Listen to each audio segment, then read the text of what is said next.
All right. So I'd like to start our time together today by acknowledging that this is the last session of your day today. Some of you might have been here yesterday.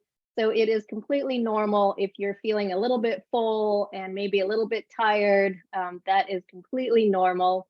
And also, I'd like to acknowledge that talking about and thinking about the effects of our changing climate can be a lot to sit with. So I just want to invite you to participate in this final session of the day in whatever capacity is available to you, and take care of yourself. I highly encourage doodling or playing with a fidget toy. Those are both scientifically proven to help us actually stay more present and process information better. I know it's maybe lunchtime, so some of you are finishing up your lunch. Please do so. Take a break if you need to stretch.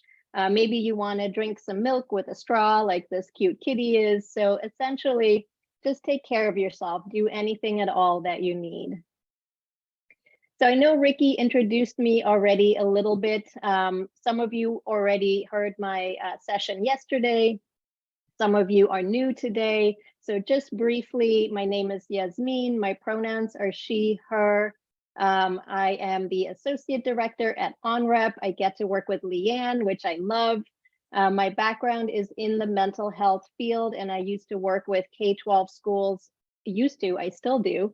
But in a different capacity, I would provide trauma trainings for the educators, and then also go into schools and work with classrooms, work with students to help them process anything that may have happened that was really hard and traumatic for them to process. And now in my current position, I get to combine that with all of my experience in the environmental field and provide trauma-informed trainings and workshops for educators who are working in natural resource education, such as what I'm doing right now, and I love it. So for our opening reflection, I would love to give you a moment to just kind of turn off that thinking brain, that neocortex, and tune into your emotional brain, or the limbic system. And just reflect on everything you have heard and learned. Again, for those of you who were here yesterday, or everything you heard and learned this morning about the impacts of our changing climate and how it might be affecting you now, or your favorite nature spot, how it might affect you in this lifetime. If you have kids, how it might affect them, or nieces, nephews, really any of our future generations. And really tune into that emotional world. So what emotions come up for you when you think about this? How does it make you feel? And I just want to put it out there that there is no right or wrong way to feel. All of our emotions are always valid exactly as they are. So this is not about changing how you're feeling. It's simply tuning in and bringing some awareness to our emotional world. So I will, I'll pause here a few moments, and again, encourage you to either write down anything that's coming up for you. You are also welcome to turn to your neighbor and share verbally anything that you would like to share about how you are feeling about our changing climate. So I'll pause here, and then I'll let you know when we have about 1 minute left. So we won't take very long for this, just a few minutes.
All right, so take maybe one more minute to wrap up anything you might be writing down or anything you're sharing verbally with any of your neighbors.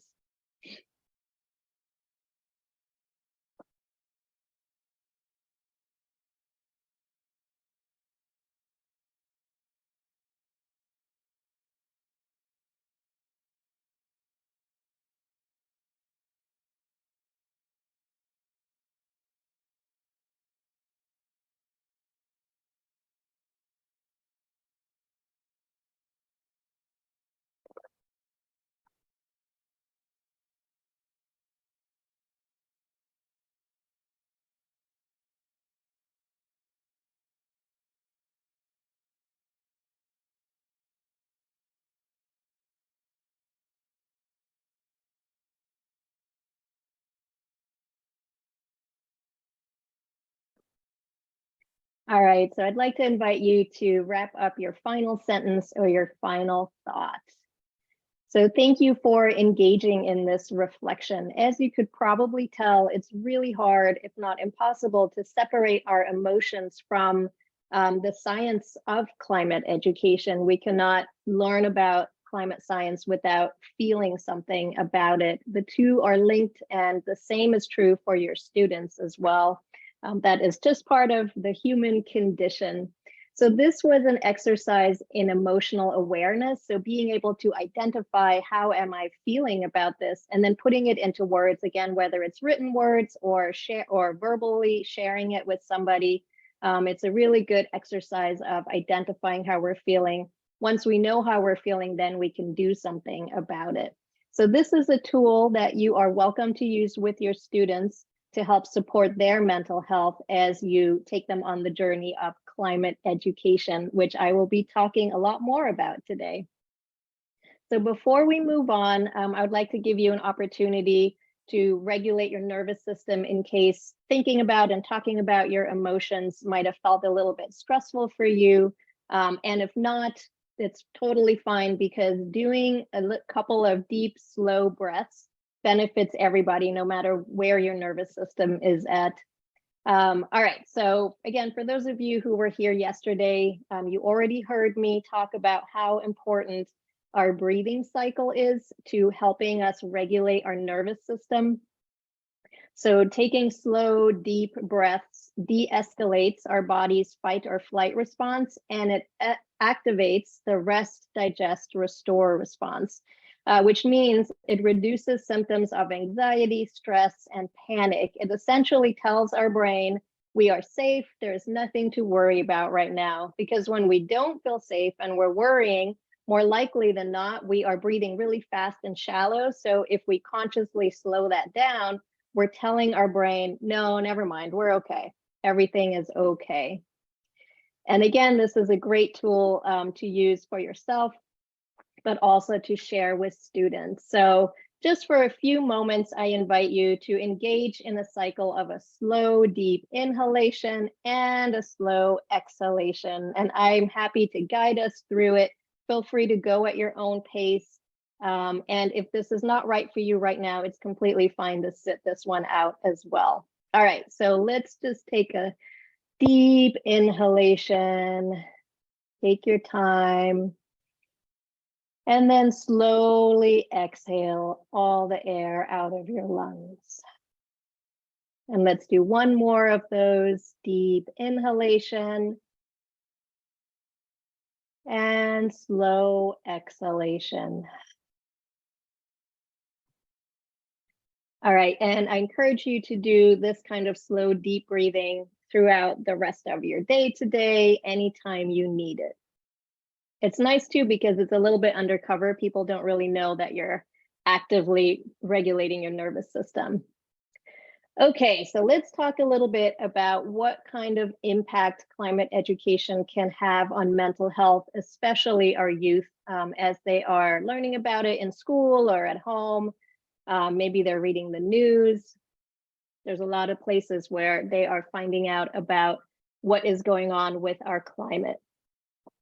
So the University of Bath conducted a research study last year. They surveyed 10,000 youth between 16 and 25 years old in 10 different countries.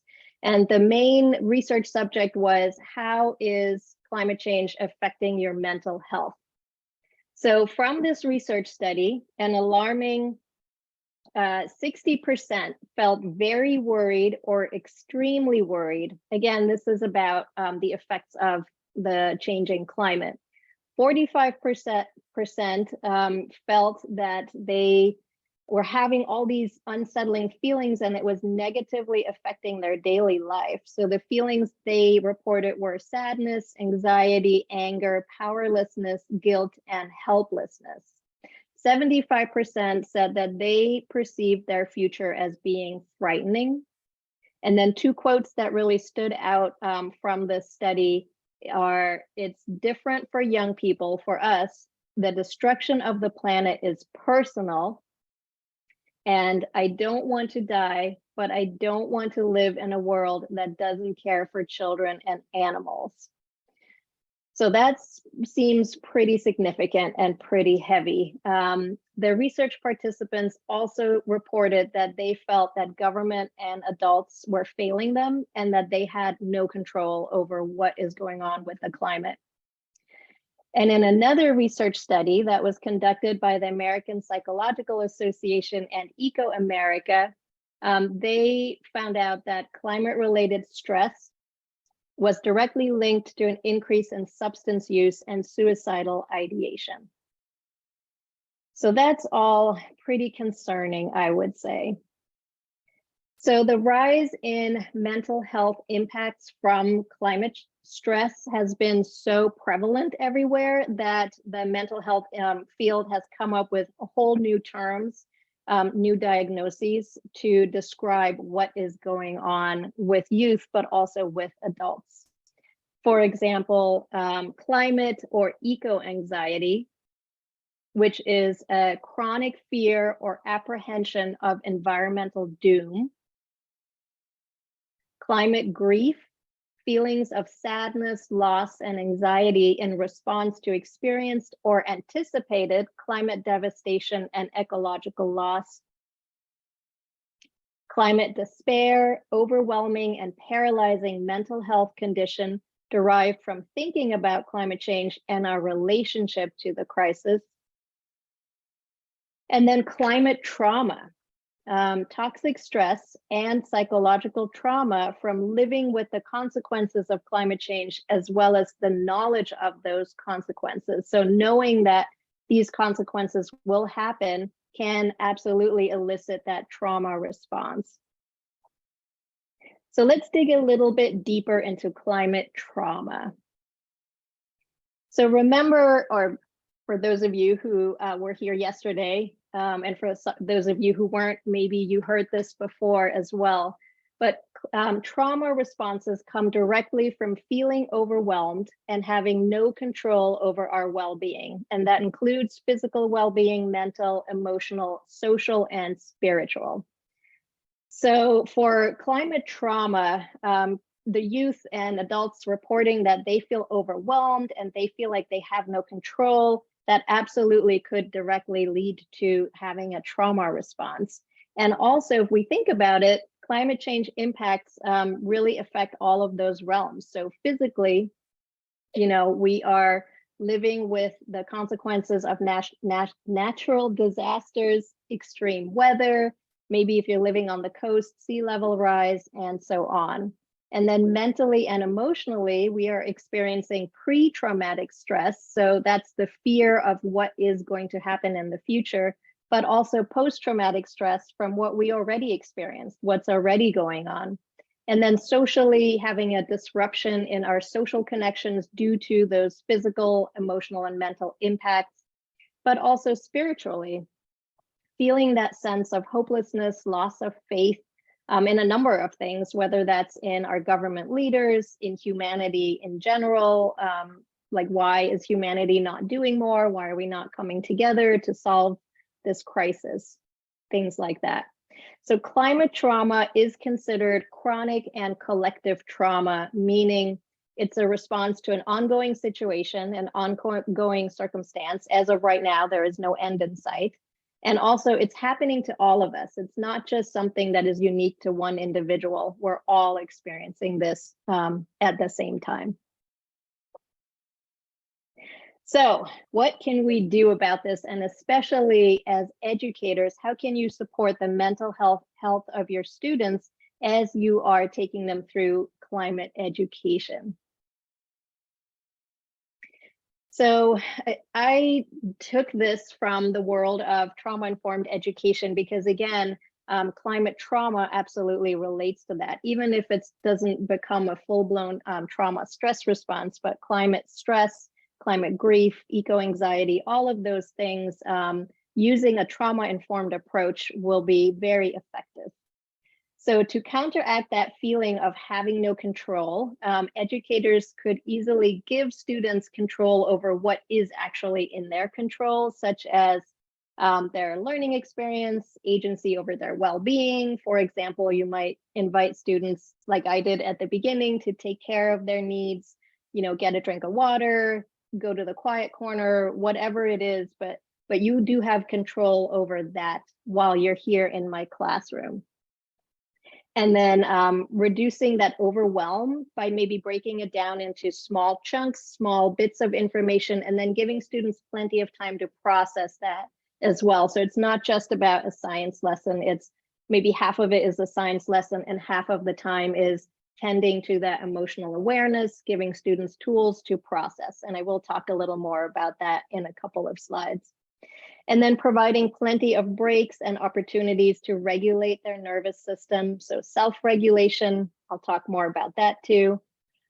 And then encourage that emotional awareness and processing, or an emotion forward approach, which I already mentioned, and utilizing a solutions-focused and asset-based approach, which can also be looked at as reframing the narrative. Like the narrative of our changing climate can be very scary, and it can easily be all about what's not going well. And so reframing that and looking at, but what could be a solution and where are our assets? So that is reframing the narrative. And in the next couple of slides, I'll talk briefly about these three.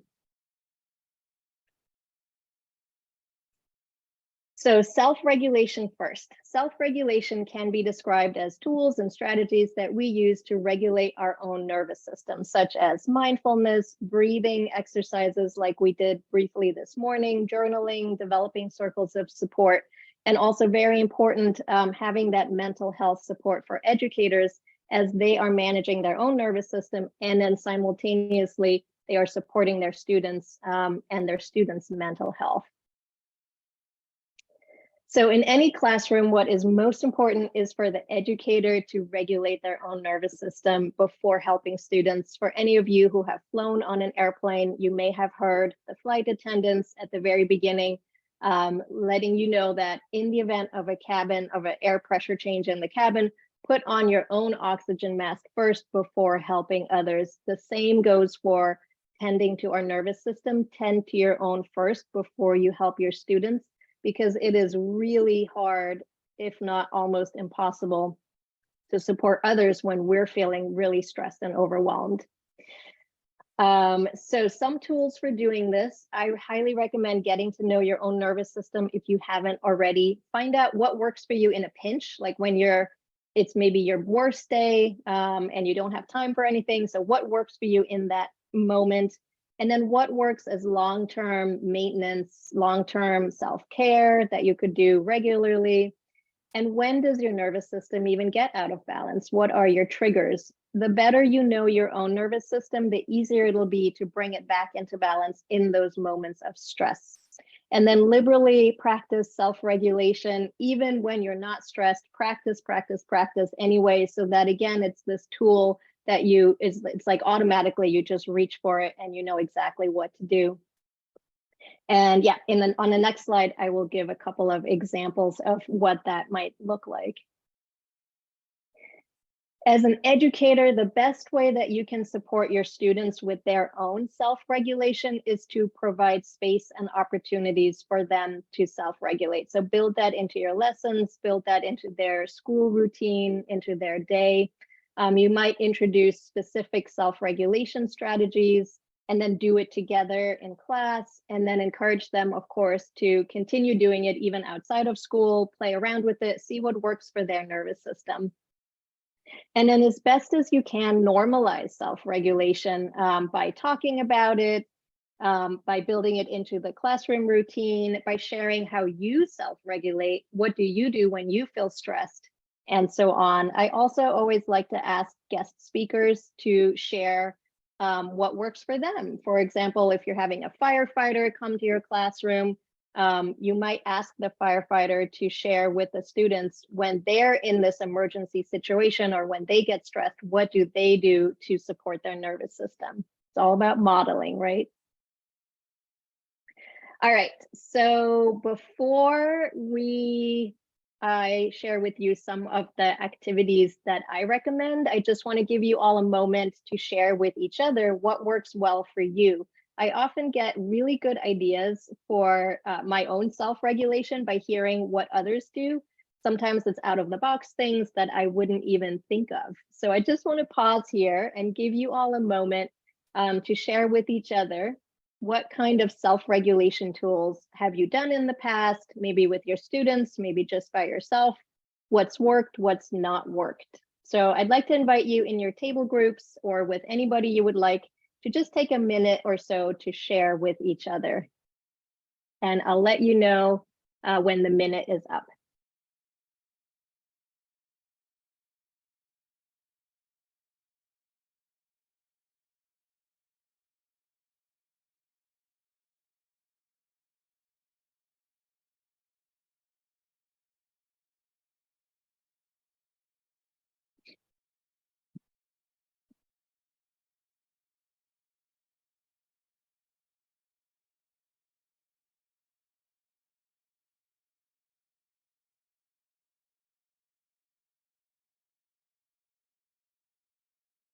All right, so please take a few more moments to wrap up your sentence, your thought, your sharing.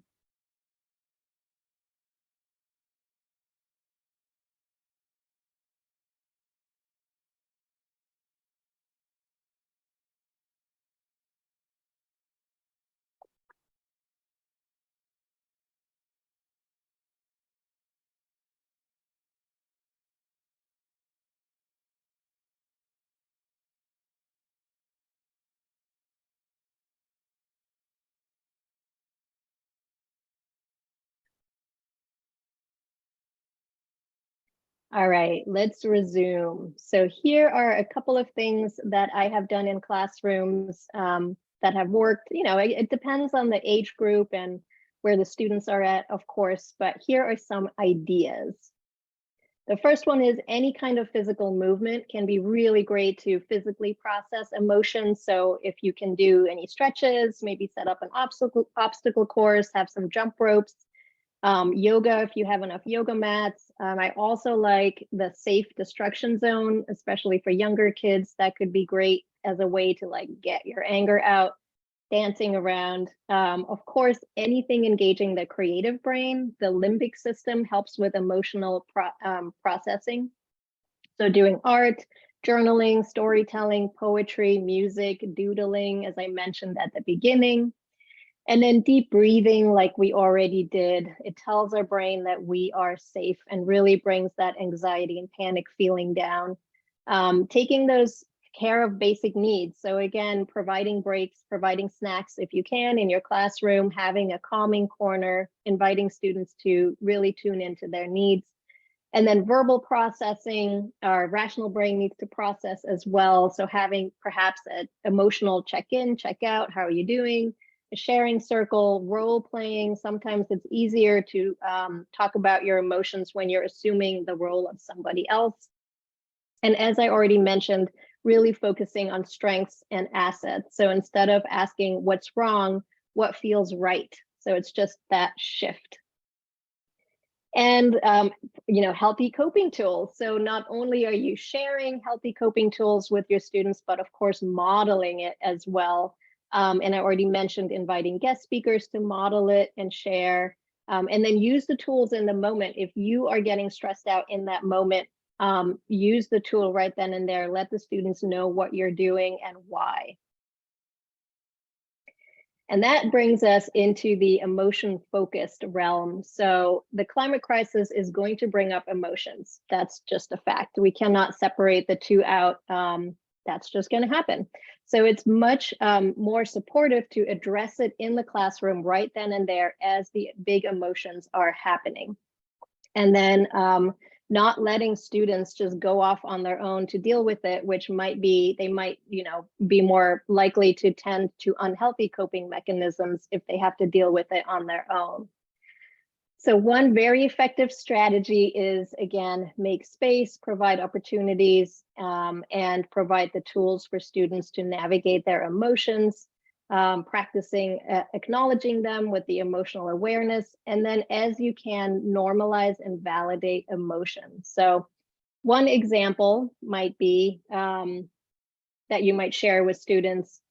When I read the research about our changing climate, I feel a little worried about the future. And if you also notice that you're feeling worried or anxious, this is completely normal. What I like to do when I feel worried is I like to write down my worries on paper. So I'm going to do that right now and invite you all to join me in trying out this coping mechanism. See if it works for you too. Something like that. Of course, you don't have to say this exact sentence, but that's just an example of that. Normalizing it, validating it. We all get stressed. We all feel this way. Here's some healthy coping tools that I do, and do it with me if you would like, if it feels good to you. So reframing the narrative. Often climate science and climate education can focus on, what's abnormal, the destruction and extinction rates, worst case scenarios, the bleak future outlooks and projections, which makes sense because that is the science part and that is what is going on. And it can lead to feelings of despair, fear, overwhelm, which can then lead to feeling that sense of stress and climate trauma even. So while it's obviously necessary to get into this and talk about climate science, one way that you can kind of shift things for students and support their mental health is to end on a note of hope and resilience. So share the hard stuff and then reframe the narrative at the very end. So for example, highlighting solutions and the asset-based approach. So for example, talk about mitigation strategies. What are people doing to adapt? What are collective actions that are being undertaken? What can individuals do?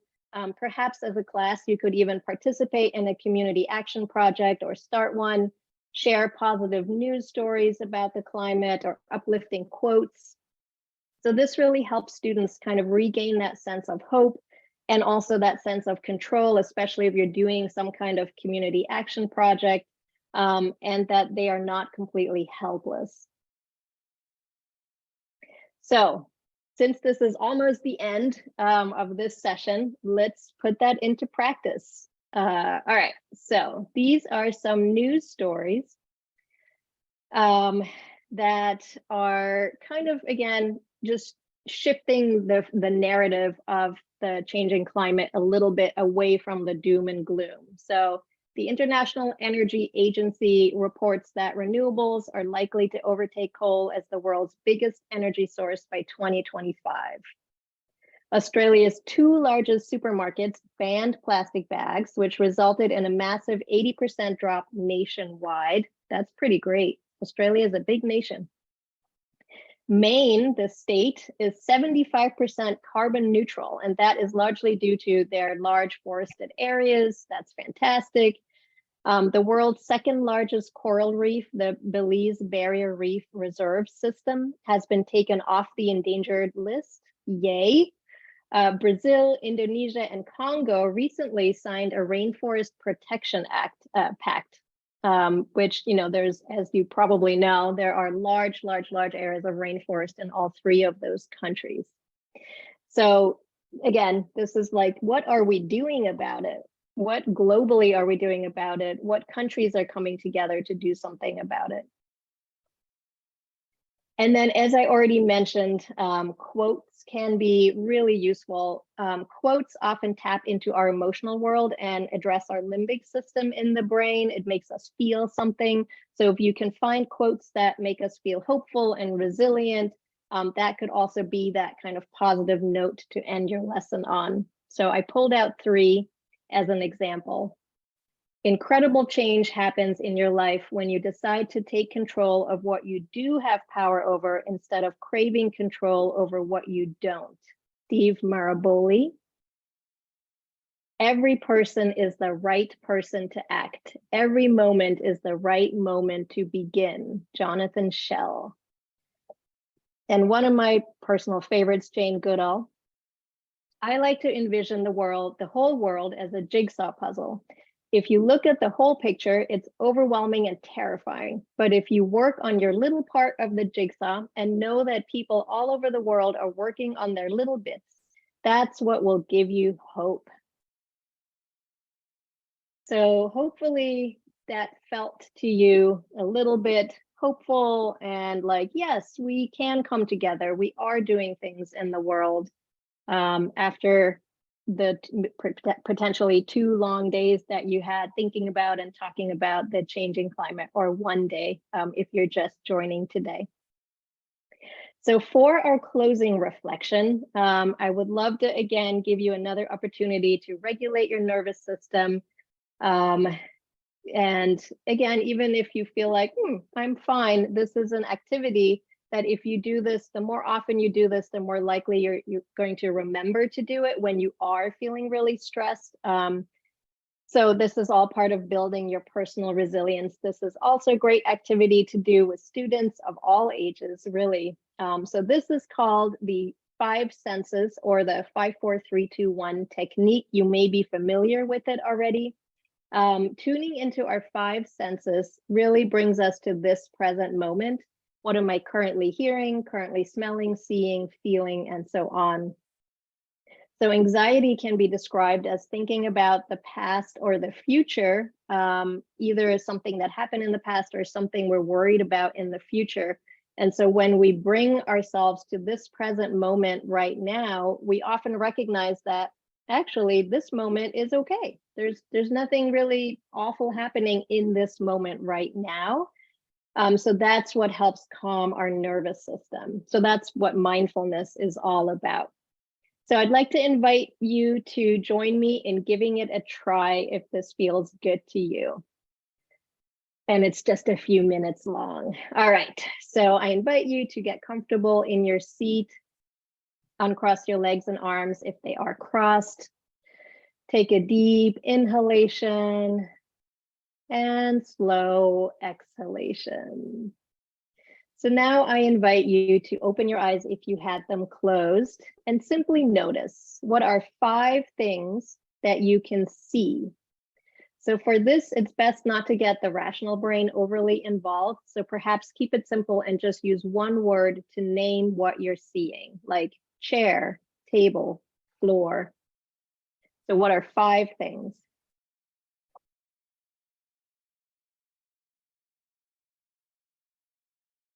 And then what are 4 things that you can touch? So for this, you're welcome to take your hand, take your finger and touch things. Maybe touch the fabric of your clothing, touch the chair. How does that feel? Maybe you have some papers. How does the paper feel? So 4 things you can touch.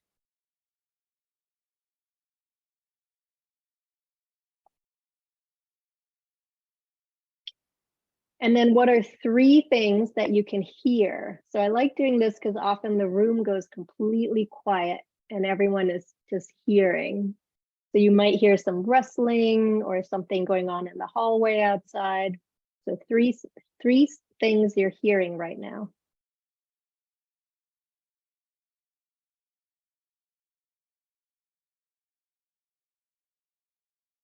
And then what are 2 things that you can smell in this moment?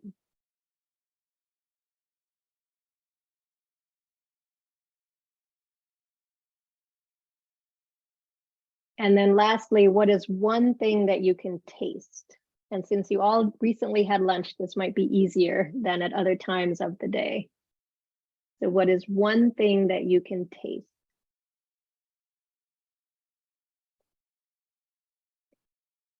So as I mentioned, I recommend doing this exercise at any time of the day, with any age group of students, with yourself, with your family. It just really brings us to the present moment and calms down our nervous system. This could also be a good thing to do to build into your classroom routine, a way that you always start your time together or something like that. All right, this brings us to the end of this session. And I just want to invite you to continue tuning into your needs. This was a lot of information that I just shared with you. So take care of yourself. Please feel free to email me, reach out at any time. I love hearing from people. And then in your resources, in your conference resources, I included some resources on trauma-informed education. And I also wrote this trauma-informed toolkit, which was written to be a reference and a resource specifically for educators. The link for it is also in your resources, and you are welcome to download it for free through the OSU Extension website. And there's a lot more information about trauma and trauma-informed care in it. So thank you all so much, and I wish you a wonderful rest of your day and safe travels home.